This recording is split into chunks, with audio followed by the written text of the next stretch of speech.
Some people believe that the universe was created, others that it happened by chance. Some people believe that a higher power created the earth and everything above it, on it, and below it. Others believe that it happened by chance. Some people believe that human beings happened by chance. Others believe that humans were created by a super being, divine or alien.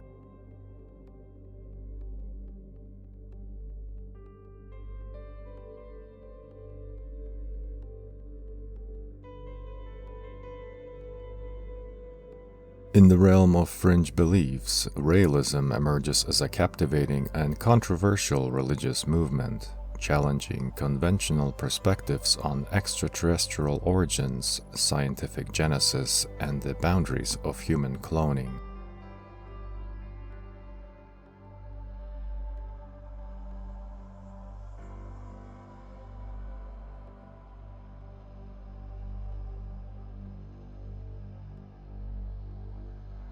At the core of realism is Rael's audacious claim of meeting the Elohim in 1973, an encounter that defies conventional religious narratives and lays the foundation for the movement's distinctive beliefs.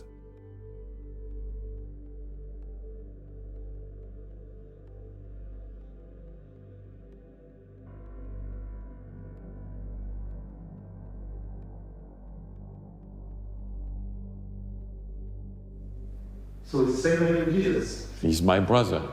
We have the same father, half brother.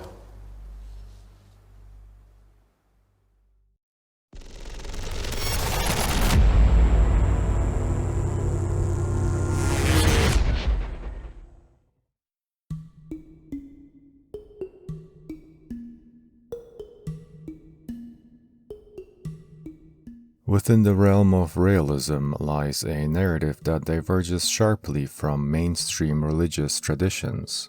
Founded in the 1970s by Claude Verion, known as Rael, whose claim of a transformative encounter with extraterrestrial beings, the Elohim, forms the bedrock of realism's unorthodox cosmology. Central to realism's cosmological narrative is the rejection of traditional creationist views in favor of a scientific genesis orchestrated by the Elohim. The movement suggests that these extraterrestrial beings employed advanced genetic engineering techniques to shape and mold life on Earth. This clever and plausible departure from conventional religious doctrines opens a portal into a realm where science and spirituality intersect, challenging established norms and introducing an alternative perspective on humanity's creation, not by an almighty entity known as God, but by super-intelligent alien beings playing God. The story goes that in 1973, Rael was transported to an undisclosed location where he communicated with these scientifically advanced extraterrestrial entities. He was told that he was the chosen one to spread the word of the Elohim on Earth and prepare its inhabitants for the aliens' upcoming return by building a residential embassy in neutral territory. As a side note, the chosen one, title that in itself is a warning sign, is the common denominator of any religious movement in which only one person can see, hear, or read the message of God. On October 7, 1975, Rael stated that he was contacted again by one of the Elohim, who took him to another planet where he met Buddha, Moses, Jesus, and Muhammad, with whom he spent time and had discussions. Raelism, a movement that has endured for 5 decades, was also a movement that was classified as a cult by the French Parliament back in 1995, and was banished from countries such as France, the United States, and eventually Canada. By scrutinizing Raelism's extraterrestrial origins and the message received, we gain insight into the movement's distinctive narrative and its departure from conventional religious paradigms. This information also lays the foundation for the core of this subject, Clonaid. Do you find that a lot of people, with great respect, Claude, a lot of people would regard you as a nut? You know, when people who don't read the book, first you have to read the book. Yes. People who the don't know message what... from the extraterrestrials. Yes. People who don't read the book. Yes. I think if I was like that, if I wasn't, for instance, somebody who hear myself, Yes. maybe at the first time I will have this kind of reaction. Within realism lies a controversial puzzle, its association with Clonaid, a company that thrusts the movement into the international spotlight with its audacious claim of successfully cloning a human being in 2002. Clonaid, founded in 1997 by Dr. Brigitte Bosselier, a biochemist and a Raelian bishop, positioned itself at the forefront of reproductive science. On December 26, 2002, the company boldly declared the birth of a cloned baby named Eve. I'm very, very pleased to announce that the first baby clone is born. She was born yesterday at 11:55 a.m. in the country where she was born. So this will not give you more details about the location. She's fine. We call her Eve between us. You knew that, of course. Some suggested it, and I thought it was a good idea, actually. You won't have the right name. And, you know, for a long time, I thought that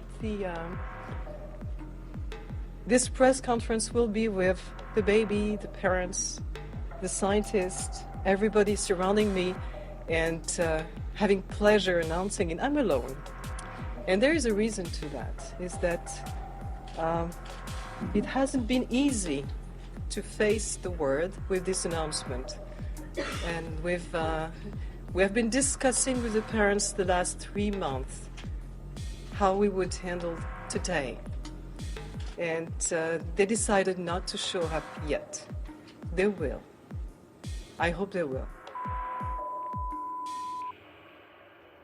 This bold claim challenged not only established scientific norms, but also intensified the examination of realism's unorthodox beliefs. The announcement, made in the early days of the digital age, reverberated across the internet, amplifying both the sensationalism and skepticism surrounding the breakthrough. We are, it seems, on the verge of possibly the most remarkable scientific breakthrough in human history, and the most controversial too. Within months, some scientists say they will have cloned a human baby. What was once thought impossible now seems unstoppable. However, as the claim gained traction, so did the skepticism within the scientific community. The lack of transparency and independent verification fueled doubts about the authenticity of Clonaid's assertions. The company's refusal to provide verifiable evidence, coupled with the absence of peer-reviewed publications detailing the cloning process, raised significant red flags among scientists and ethicists alike. The internet played a pivotal role in amplifying skepticism surrounding the alleged cloning. Countless discussions, analysis, and investigations unfolded online, with scientists and commentators questioning the scientific validity and ethical integrity of Clonaid's claims. Several factors contributed to the widespread perception that the Clonaid announcement was a hoax. Despite the monumental nature of the claim, Clonaid's alleged success in human cloning lacked independent scrutiny. The absence of validation by reputable scientific bodies cast doubt on the validity of the announcement. Cloning a human being is an immensely complex process even by today's standards, and back in 2002 the scientific community questioned whether Clonaid possessed the necessary expertise and infrastructure to accomplish such a stunt. The lack of credible scientific details on the methodology further fueled skepticism. The ethical considerations surrounding human cloning are profound. Clonaid's failure to address these concerns transparently, coupled with the absence of established ethical oversight, heightened suspicions about the legitimacy of the claimed achievement. Clonate's reluctance to disclose crucial details about the cloning process and the identities of those involved raised suspicions. The secretive nature of the operation, connected with the lack of openness typically expected in scientific breakthroughs, contributed to the perception of a dubious claim. Skeptics pointed to potential financial motivations, suggesting that the announcement was a strategic move to generate attention and financial support for Clonate and, by extension, realism.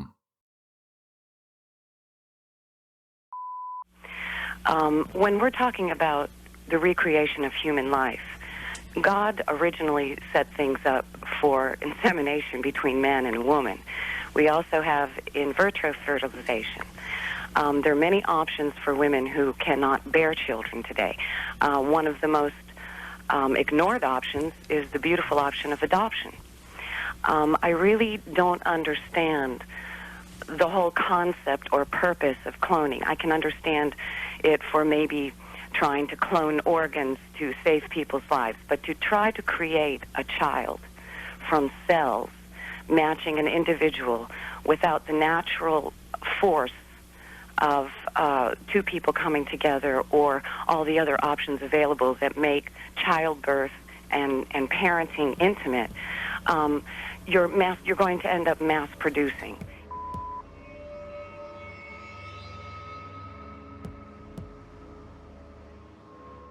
One of the lasting impacts of Clonate's announcement resonates in the realm of ethics.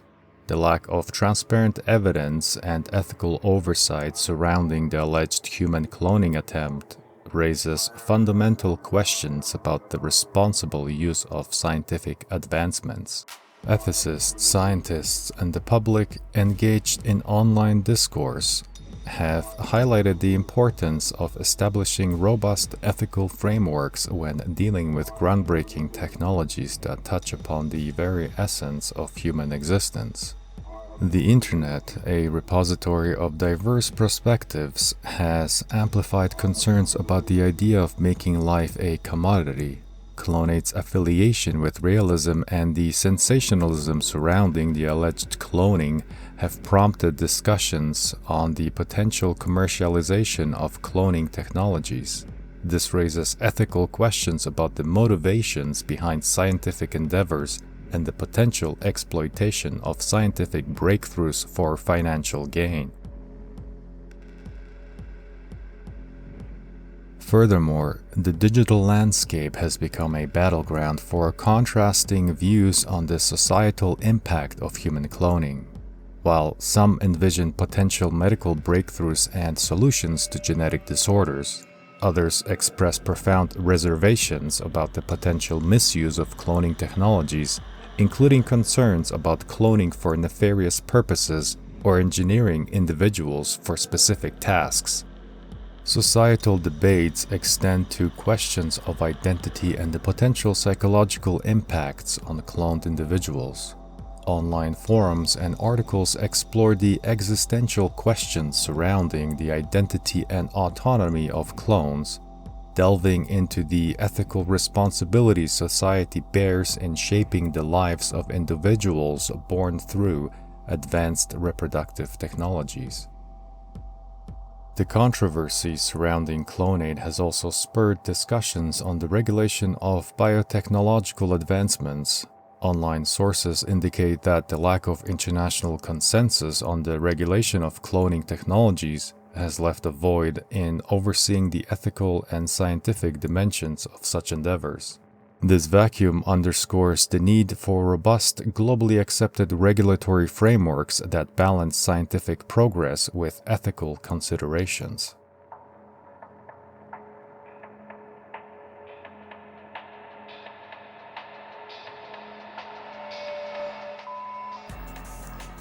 Humans made to order, mothers giving birth to themselves, babies conceived just so their body parts can be transplanted. Come with me into the scary new world of cloning. The nightmarish stuff of science fiction has suddenly become a reality. The genie is out of the bottle, said scientists in Scotland earlier this year when they successfully cloned a sheep. And they weren't kidding. Using those same techniques, it's now possible to clone humans. What's more, there are doctors ready and able to do it. The Clonate saga has become a cautionary tale. It highlights the importance of critically evaluating medical breakthrough claims, especially when they intersect with the realms of fringe beliefs and scientific frontiers. Educational, judicial, political, and religious communities that carry profound societal implications should be scrutinized as well. In this case, the audacious claims put forth by Clonate lack the scientific validation necessary to be accepted as genuine. The absence of verifiable evidence, coupled with the lack of transparent ethical oversight, raises significant doubts about the authenticity of the alleged human cloning. But that was 2002. What about today? Do we have the tenacity and the know-how to fully clone a human being? Is it possible that it was already done in some secret lab far away from the public's prying eyes and government's oversight? Or does this subject still live in the realm of science fiction?